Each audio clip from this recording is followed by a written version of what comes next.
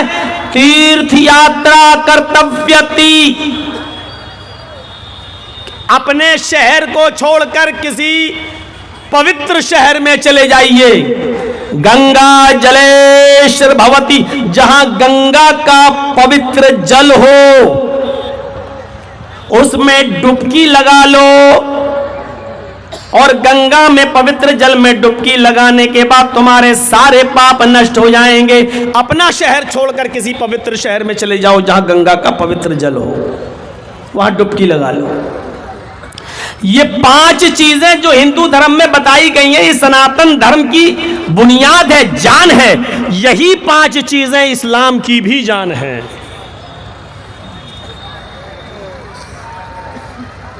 بنی الاسلام علی 5 شہادت ان لا الہ الا اللہ وان محمد الرسول اللہ واقام الصلاۃ وایتاء الزکاۃ والحج وصوم رمضان. اسلام کی بنیاد 5 چیزوں کے اوپر رکھی گئی ہے، یہی اسلام کی جان ہے.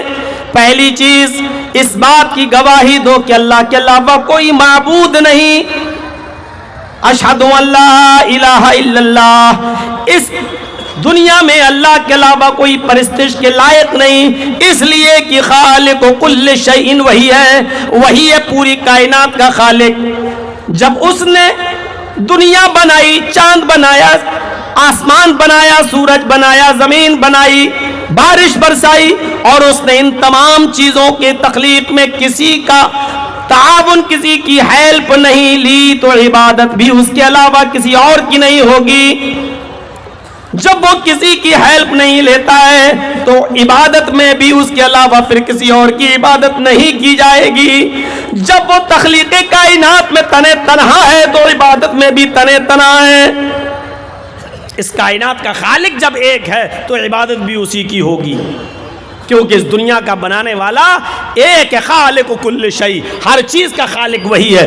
ایکم برہمادتیہ ناستے، کی برہما ہے برہانڈ کا رچیتا اور رچناکار. یہاں یہ کہا گیا، وہاں یہ کہا جا رہا ہے.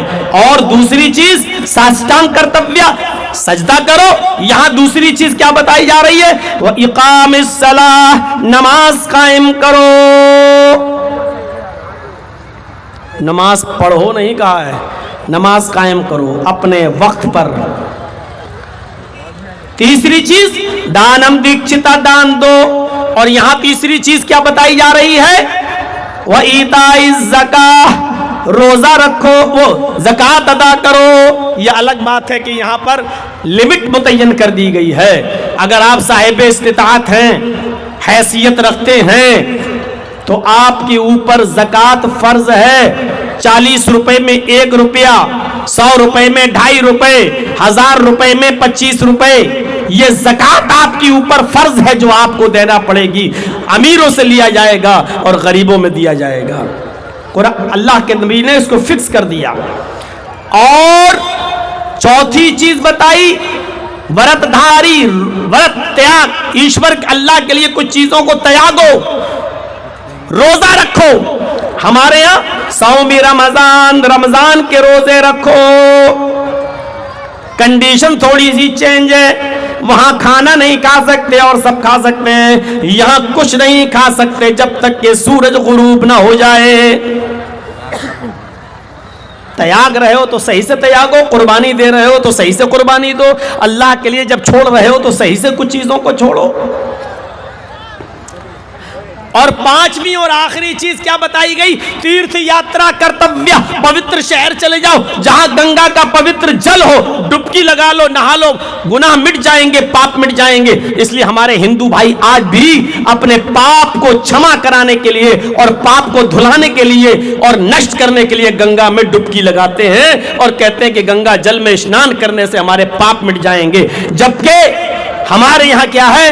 والحج، حج کرنے جاؤ اپنا شہر چھوڑ کر کسی پوتر شہر البلد الامین میں، مکہ میں، اور گنگا جل سے مراد اس شہر میں چلے جاؤ جہاں زمزم کا پوتر پاک پانی موجود ہو. پانی میں ڈبکی لگانے سے گناہ نہیں مٹتے ہیں. اگر پانی میں ڈبکی لگانے سے اور نہانے سے گناہ مٹتے ہوتے تو پھر تو دنیا میں کوئی گناہ گار ہی نہیں ہوتا. قتل کرو اور ڈبکی لگا لو. اسرائیل فلسطینیوں کو قتل کر رہا ہے اور جب سب کو قتل کر لے تو ہندوستان میں آ جائے اور بنارس کی گنگا میں ڈبکی لگا لے, نیتن یاہو کے سارے گناہ مٹ جائیں گے. اگر پانی میں ڈبکی لگانے سے گناہ مٹتے ہوتے تو سینسر بورڈ نے ایک فلم پاس کی تھی اور اس فلم کے اندر ایک گانا بنا تھا, یاد ہے آپ کو؟ رام تیری گنگا میلی ہو گئی پاپیوں کے پاپ دھوتے دھوتے. آج تک اس فلم پر بینڈ نہیں لگا ہے جس نے گنگا کو ہی گندا کہہ دیا تھا اور یہاں تک کہا کہ رام تیری گنگا میلی ہو گئی. اور کیوں کہا؟ کہ پاپی اتنا نہائے اس میں, جس نے بھی پاپ کیا وہ نہا لیا, جس نے بھی پاپ کیا اس نے ڈبکی لگا لی.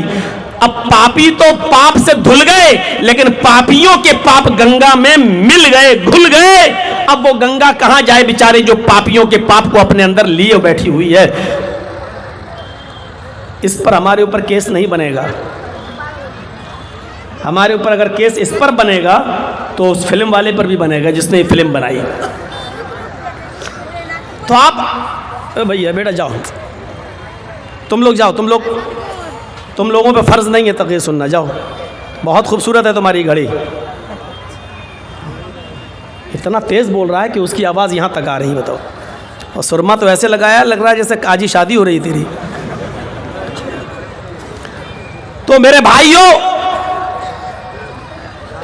پوتر شہر میں چلے جاؤ اور گنگا کے پوتر جل میں ڈبکی لگا لو کا مطلب یہ ہوتا ہے ایسی جگہ چلے جاؤ جہاں زمزم موجود ہے.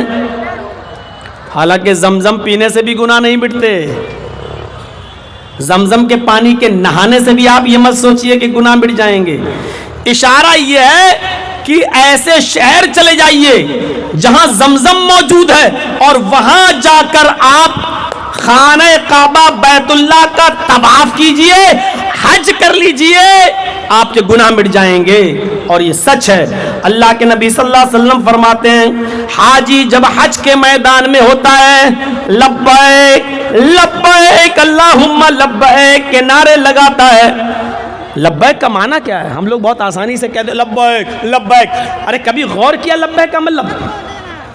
لبیک حاضر ہوں, لبیک حاضر ہوں, اللہم لبیک, اے اللہ سرنڈر کرنے آیا ہوں, حاضر ہوں تیرے دربار میں. اے اللہ میں انڈیا سے, میں پاکستان سے, میں امریکہ سے, میں اسرائیل سے, میں فلسطین سے, میں جاپان سے, میں ایران سے, میں عراق سے, تیرے سب سے بڑے گھر میں آیا ہوں, اس جگہ آیا ہوں, میدان عرفات میں آیا ہوں. امیری و غریبی کے فرق کو مٹا دیا ہے, کالے گورے کے رنگ کے فرق کو مٹا دیا ہے. آج تیرے اس دربار میں, اس میدان میں ہم آئے, اپنے آپ کو سرنڈر کر رہے ہیں. ہم گناہوں کا بوجھ اپنے سر پر لاد کر آئے ہیں. لبیک لبیک اللہم لبیک. اے اللہ ہم اپنے گناہوں کو اپنے ماں باپ سے چھپا سکتے ہیں, اپنے بھائیوں سے چھپا سکتے ہیں, اپنے پڑوسیوں سے چھپا سکتے ہیں. ہم نے کس کس کو قتل کیا, کس کو مارا, آج تک پولیس کو اور حکومت کو بھی پتہ نہ چلا. ہم ان سے اپنے آپ کو بچا سکتے ہیں لیکن تجھ سے ہم اپنے آپ کو نہیں بچا سکتے. اس لیے تیری عدالت میں میں نے اپنے آپ کو سرنڈر کر دیا ہے. اے اللہ میں اپنے گناہوں کی گٹھری اور پوڑری لاد کر تیرے دربار میں آ گیا ہوں. اے اللہ اللہم لبیک لا شریک لک. اے اللہ تیرا کوئی شریک نہیں ہے, میں نے اپنے آپ کو تیرے دربار میں پیش کر دیا ہے. اے اللہ میں اپنے گناہوں کی معافی مانگنے کے لیے تیرے پاس چلا آیا. اوپر سے آواز آتی ہے, اللہ آسمان دنیا پر آ جاتا ہے, پہلے آسمان پر آ کر کہتا ہے اے فرشتوں گواہ رہنا, آج میرے بندے نے اپنے آپ کو میرے سامنے سرنڈر کر دیا, اپنے گناہوں کی پوری